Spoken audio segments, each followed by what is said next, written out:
experts say the next big multi-billion-dollar industry could be, you guessed it, cannabis. Diego was based on a concept of quality, premium, consistent marijuana to be sold at a retail level. Our revenue initially comes from the leasing of the properties, very similar to a landlord. We'll build those spaces out per the Diego qualifications. Again, we're always stressing quality, and then we lease them back to the tenants. And so we'll make our profit through the rents of the space. In addition, we also have Diego designed and manufactured products, as well as some private label products. So what does Diego look like 5 years from now? You know, I think 5 years from now we'll be a very substantial company. I think we'll rival that of major tobacco and major alcohol companies.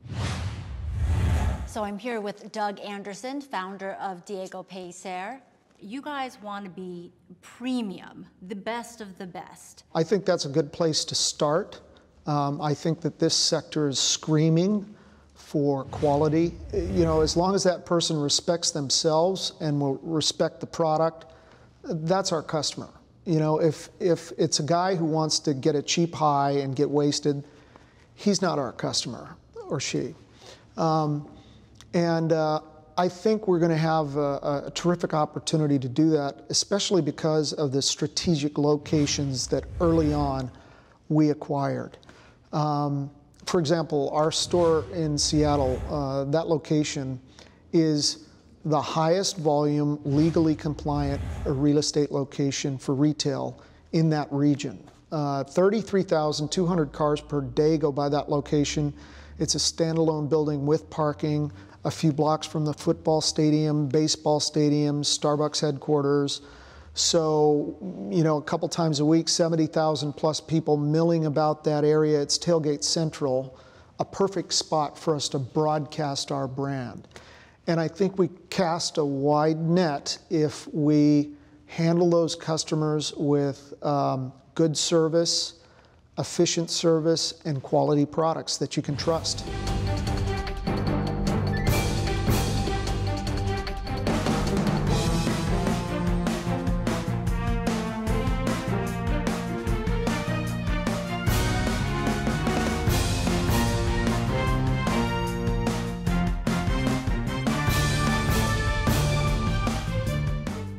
I think there's an overabundance of adolescent-like spin to a lot of the products, and I think that that can be polished and refined and appreciated in this sector. One of the provisionally patented products we have is called Varita. Varita means wand in Spanish. Never before in business history has a market of this size been in existence with no brands. I mean, markets come into existence with no brands all the time, but in existence, this size and no brands.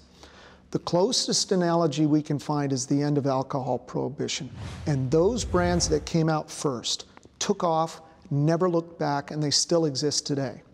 And it's interesting to note, gin like Gordon's, that was Joseph Kennedy. Pabst, Rockefeller was involved with, Seagram's, Ford was involved with those guys.